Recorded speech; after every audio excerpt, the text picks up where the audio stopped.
Hello students, today we will be studying Chapter 6, Agricultural Development. Introduction. Ours is a hungry world.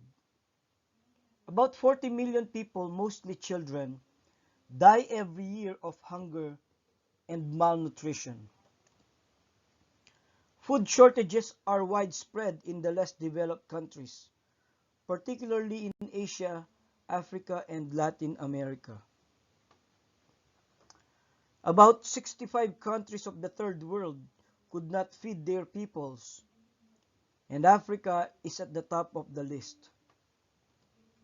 Such gloomy future is hard to believe, considering that the aforementioned regions are primarily agricultural countries, and yet their peoples are dying from lack of food.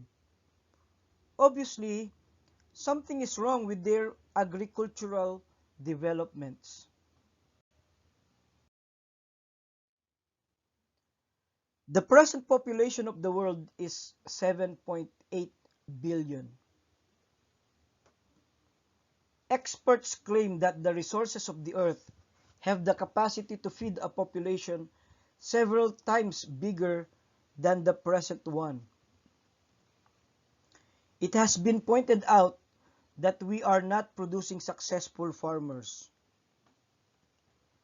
However, technical efficiency is not the root cause of low agricultural poverty in the third world countries. There are pervasive institutional defects in agriculture that greatly contribute to the inefficiency of the farmers. One example is if the farmers do not own the lands they are cultivating. It is true, as claimed by experts, that the resources of the earth, if fully developed and properly utilized, can feed the population of the world now and in the future. But the main problem is that most of the resources belong to few families in the less developed countries. And in the global society, the very few rich nations consume most of the goods and services. In the case of the United States, it consumes more than 40% of the total goods and services, or world GNP. Thus, the problem is not only food shortage brought about by low productivity, but also the irrational consumption of the rich countries. Their animals eat more and better foods than most peoples in the poor countries. Of course, in a free and capitalist society, there is no law which prohibits a rich man from buying the most expensive food for his dogs. However, rich individuals have a social responsibility towards the poor in society. Life for them should not only be for earning money or more money and the lavish display of wealth. This chapter presents the role of agriculture in economic development, problems of agriculture, farmers' organizations, agrarian reform, and other agricultural policies. Emphasis is on the effects of agricultural development on the whole national economy. History of agriculture. The early primitive people did not produce foods. They just obtained this through hunting and fishing. There were no permanent human settlements. People wandered from place to place searching for foods. Economic life then was similar to animal existence. The word agriculture was derived from Latin words ager cultura, which means field cultivation. The discovery of agriculture by man was one of the most crucial phenomena towards human development. It ended their nomadic life. People were no longer like wild animals roaming in the wilderness looking for food. Instead of completely depending on the bounties of nature for their physical survival, they began to plant crops and raise animals for food. The beginnings of agricultural practices were first discovered in Southeast Asia, Middle East, and Central and South America. Archaeological findings show that men in the Middle East raised wheat and barley around 6000 BC. This region was greatly responsible in spreading the knowledge of agriculture in Asia and Europe. One of the first true agricultural villages was discovered in the hills of Iraq. This village is now called Jarmo. It was a permanent community with mud houses built on stone foundations. Excavations showed that people lived in the village about 4750 BC. Aside from wheat barley, they raised goats, pigs, sheep, and cattle. Also, a great variety of tools, ornaments, and other objects were unearthed. Some of these came from other regions, which proved that the people had contacts with the outside world.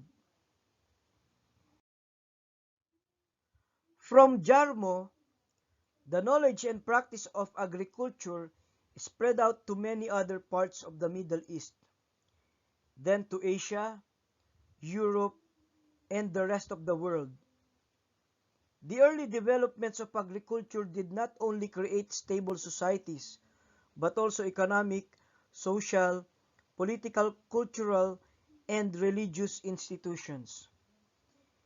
Eventually, civilizations gradually developed in the different parts of the world.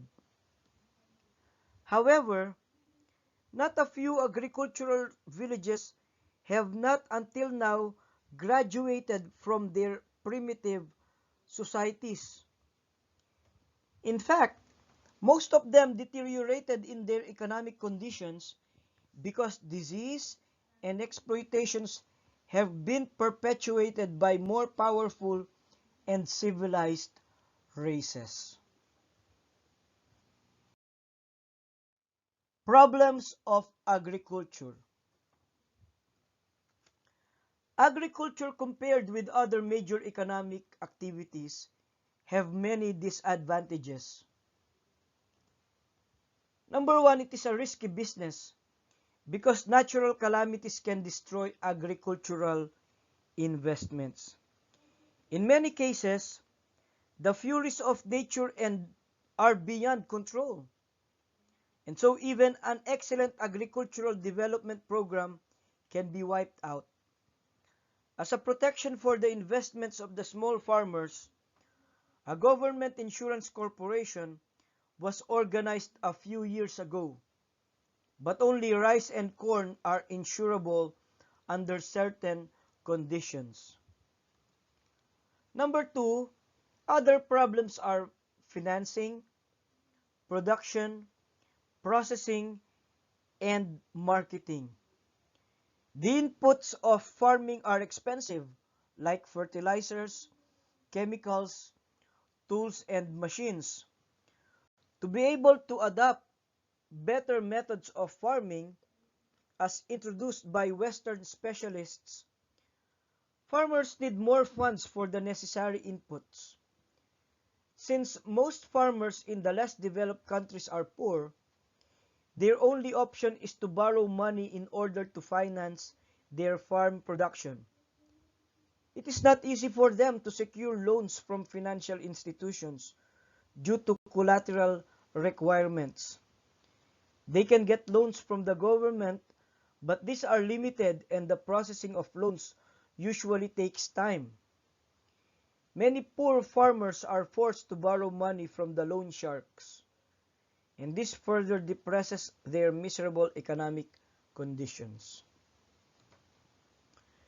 Number three, farmers are willing to improve their production techniques if there is proper support from the government.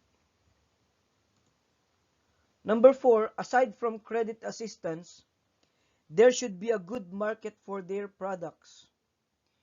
It is not a good policy to stimulate farmers to produce more if there is no market for their crops.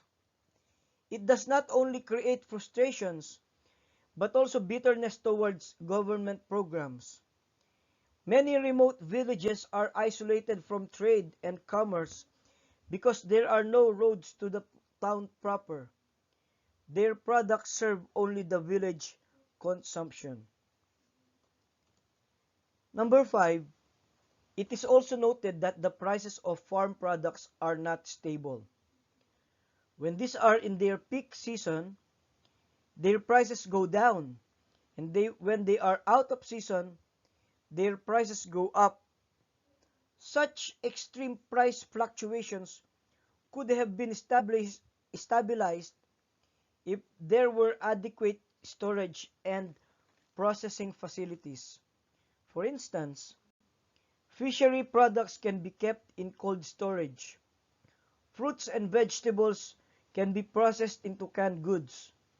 Such practice can reduce the problems of surpluses and shortages of farm products. Hence, prices will be stabilized for the good of the farmers and the consumers. Agricultural development in poor countries. Poor countries are primarily agricultural economies. Their national incomes come mostly from the agricultural sector. Most of their peoples are employed in agriculture. Said nations depend on raw materials and very few crops for exports to the industrial countries. In the less developed countries, agricultural resources are not only underutilized but also inefficiently developed due to deficiency in capital, technology, and management. As a result, agricultural productivity is extremely low. More often than not, their claims to higher agricultural output has been due to the cultivation of more land areas. Nevertheless, with the introduction of better techniques of production and the high-yielding varieties, some agricultural countries have improved their productivity. Agricultural production in Asia has been slightly better. In Africa, because of floods, droughts, and pests, and endless civil wars, people are starving. The helpless victims of hunger are mostly children. They are too weak to whisper their hunger, but their eyes vividly convey their sufferings and the forthcoming death. The land gives very little to people who derive their incomes from it, so they are poor. It is even worse if the land does not belong to them. This is the predicament of agricultural workers in Latin America. There are many big plantations, and these are owned mostly by the local elite and multinational corporations. Based on FAO report, 1.3% of the landlords own 71.6% of the entire agricultural area. Most of the farm workers are mere seasonal workers. Most of the time they are out of work so they go to the big cities of Latin America to look for jobs. Some few third world countries have been able to improve their agriculture through land reform and cooperatives. However, such economic gains have been rendered insignificant because of inflation and population explosion. For example, India has recently attained food self-sufficiency, but thousands of its people are hungry. The Philippines has become a rice exporter since 1976, but the poor consumers who buy rice have not been benefited. The price of rice has not stopped increasing because the prices of fertilizers and other farm inputs which are made by multinationals keep on increasing. Even the Filipino farmers are still poor. Thus, it has been claimed by expert observers that only the multinational corporations and their representatives in the Philippines reap the benefits of development in the agricultural sector. Agricultural development in rich countries. In achieving a level of agricultural development, money, machines, and technology are not enough. Proper political, social, and cultural institutions are needed. The highly developed countries have been successful in their agricultural development programs because they have been equipped with proper institutions. Countries like the United States, Australia, and Canada started with scarce populations and abundant agricultural lands. These were obviously natural advantages for any agricultural development, but there are also many countries with similar favorable conditions, and yet until now they are still less developed countries. On the other hand, Japan, Israel, and some other countries have very limited areas for agricultural and have bad climate, but they have been able to conquer such natural barriers and attain great progress in agriculture. Evidently, the determining factor is not necessarily land nor population. In the case of the United States, Canada, and Australia, they became successful in their agricultural development through high capital labor ratios, optimum sized individual farm units, and high rate of savings. With their conditions, a larger population was favorable. Thus, large-scale immigration was encouraged to accelerate the pace of agricultural development. In addition, agricultural infrastructure, especially public transportation, was put up. This paved the way for the modernization of their agriculture. Even at the beginning, such countries had produced surplus foods and raw materials. These were marketed to the industrial countries like England and Western Europe. Such countries were the first to attain industrialization because of the Industrial Revolution, and they were the earliest colonial masters. In fact, the United States was a colony of several European nations. Presence of essential institutions. The United States is the leader of the industrial countries. It is also the biggest agricultural economy. It exports both industrial and agricultural products to the world markets. In fact, it even sold wheat to its greatest former enemy, the Soviet Union. In addition to its rich natural resources, vast agricultural land, and scarce population, it had no political instability and feudal problems in the past. European settlers brought with them their skills, knowledge, and favorable values. There was also a good and honest government. All these combined factors helped in the successful agricultural development of the United States. In contrast, Brazil, despite its rich natural resources, abundant agricultural lands, and few people, have not achieved a high level of growth.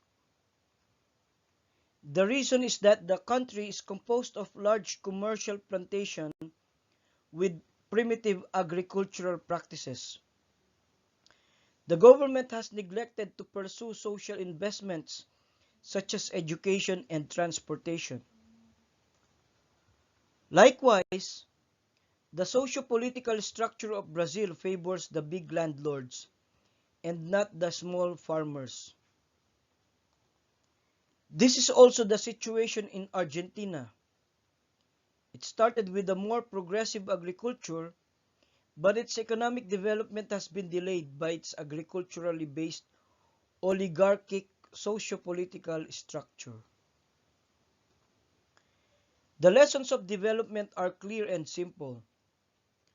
As long as the socio-economic and political structure of the country benefits only the elite and few foreign capitalists, real development cannot be attained. For it is the development of the masses that constitute real development of the country, not the progress of those few who are already very rich. Agriculture, foundation of the national economy. Before the discovery of agriculture, there were no permanent communities and formal organizations. Primitive people were like packs of wild beasts roaming in the wild plains and wilderness in search for food. Clearly, under such circumstances, it is impossible to achieve any perceptible progress in the arts and sciences. With the introduction of agriculture, stable societies have been formed, and eventually formal and enduring institutions have been developed to help man in attaining his economic, social, political, and cultural aspirations. As more agricultural products were produced, the ancient people realized the advantage of an exchange economy. Thus, trade developed, and this further improved the economy of the ancient world.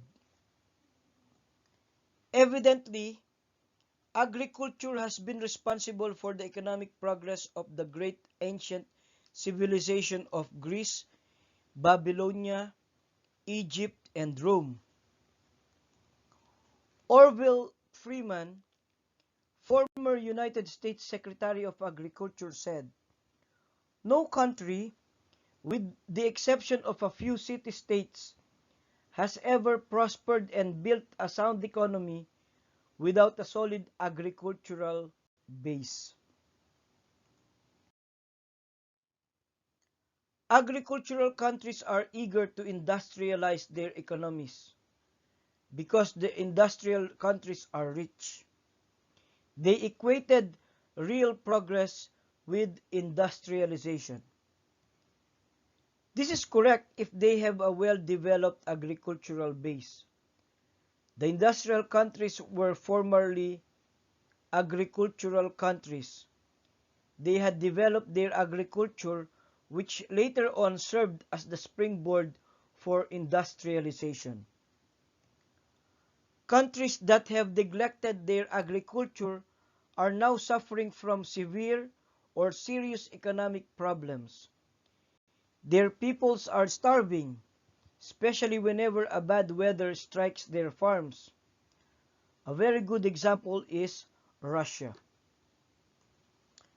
Agricultural development, in contrast to the industrial development, requires a simpler technology. The other inputs like land and labor are cheaper because they are abundant. Therefore, less developed countries are more effective in pursuing a program of agricultural development considering the nature of their available resources. Moreover, most people in said countries depend on agriculture for their employment and income. Once the agricultural sector has been developed, economic and social conditions in the rural areas, as well as in other sectors of the economy, invariably improve. A substantial increase in the purchasing power in the countryside results to more consumption of goods and services. This stimulates more production from the manufacturing sector. Hence, industrialization follows smoothly and naturally. Raw materials are available, food supplies are sufficient, and local markets are expanding.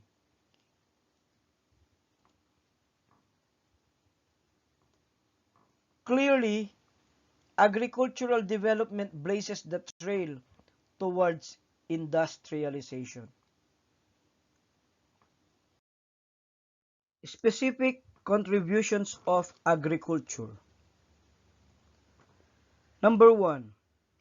Modern agriculture supplies raw materials to the industrial sector and foodstuffs to the urban population.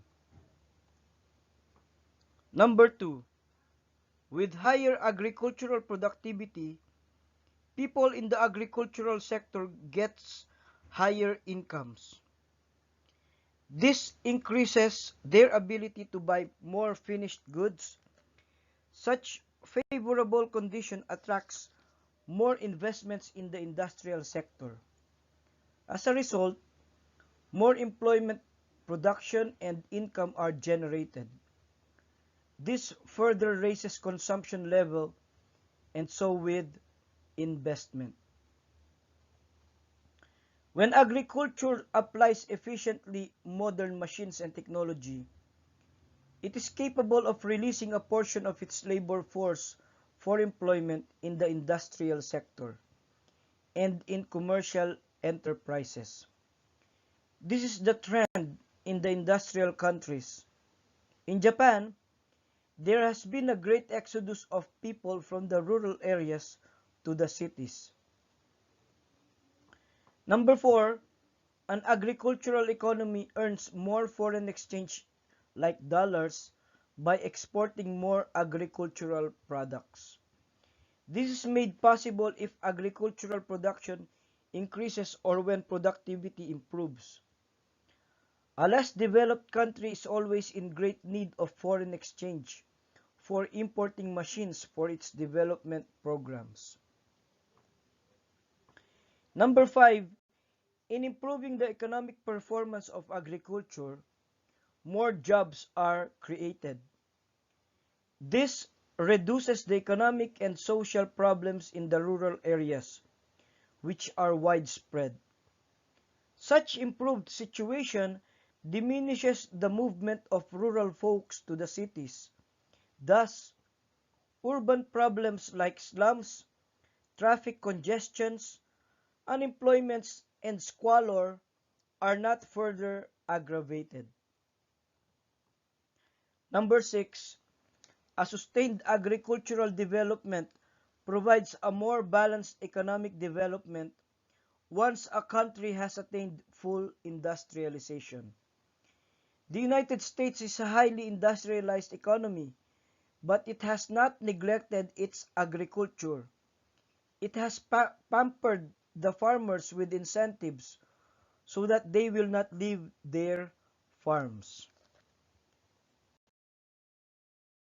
Third world poverty. A significant cause of the food crisis in the developing countries has been the population explosion since after World War II.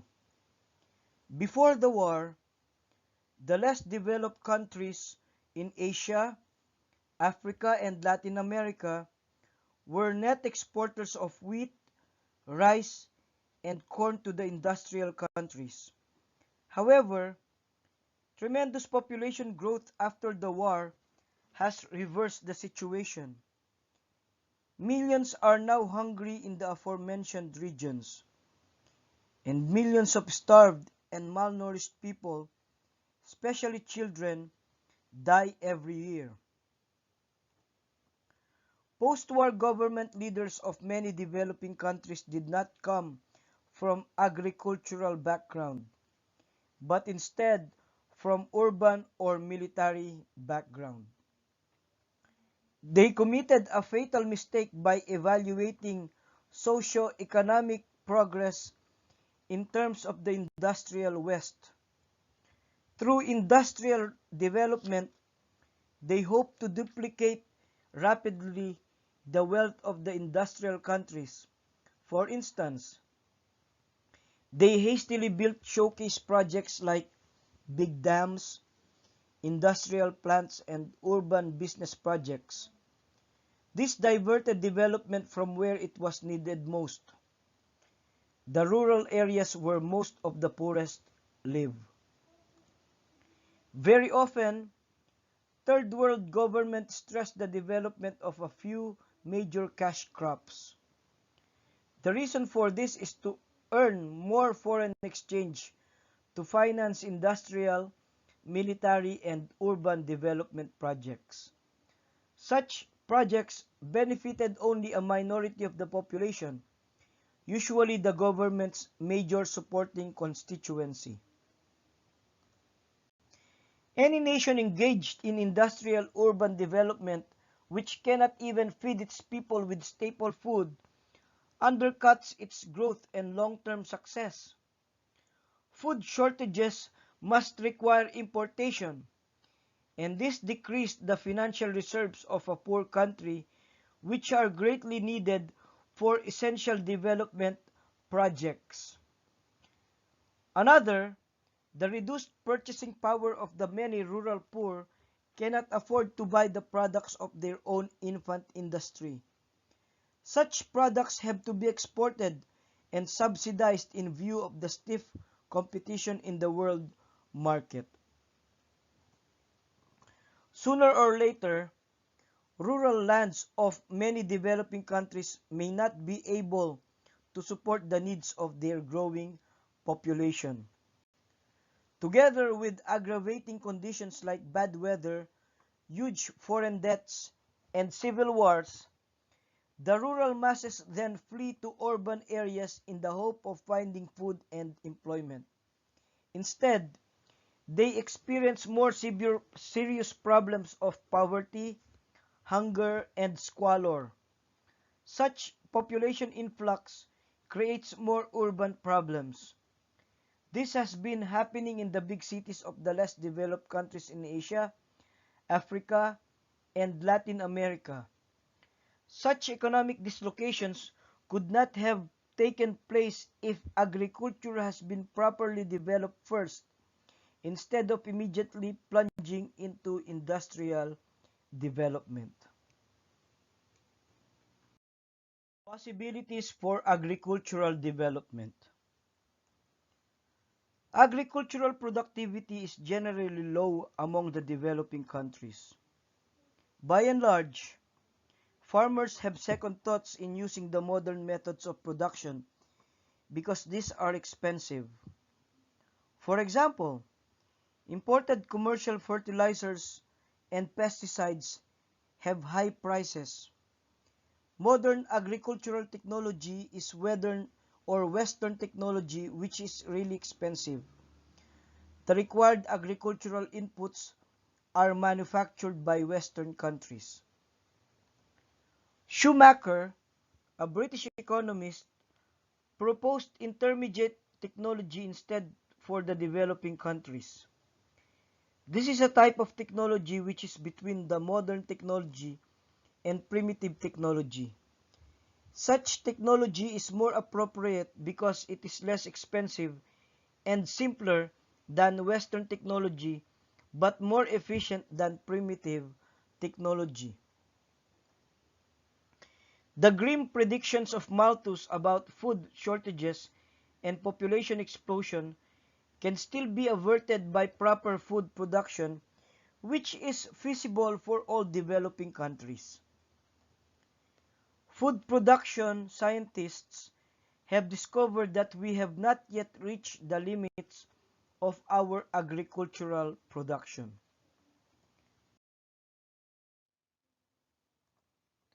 There is still room for increasing output through more efficient utilization of the farm resources. Here are the facts. Number 1, irrigation. Water is crucial to the tropical farmer. Farmers can often build smaller earthen dams and dig irrigation ditches instead of expensive big dams. Number 2, pests. Petroleum-based chemicals are expensive and dangerous in most cases to people and the environment. More emphasis is therefore needed to discover natural organisms and natural chemicals that kill pests but do not destroy plants. Number 3, fertilizer. Commercial fertilizers are costly.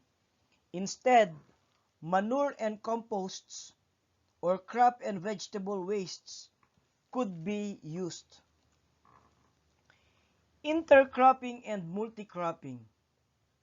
Intercropping is planting different kinds of crops in alternate rows or alternative rows. Multicropping is planting more than one crop of the same kind or of various kinds during a growing season. Number 5, weeding. It is one of the most tedious jobs for farmers in developing countries. Certain leafy legumes planted with rice can reduce the incidence of weeds. Multi-use. Fields can be rotated between planting various crops and livestock. Number 7, harvesting and storage.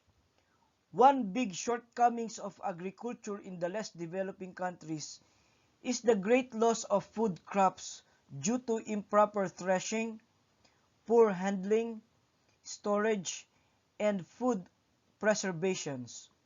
Therefore, there is a need to develop the right storage facilities to fit local conditions. Number 8, distribution and marketing. Efficient transportation is needed to reduce the spoilage of agricultural products, especially the perishables like vegetables and fruits.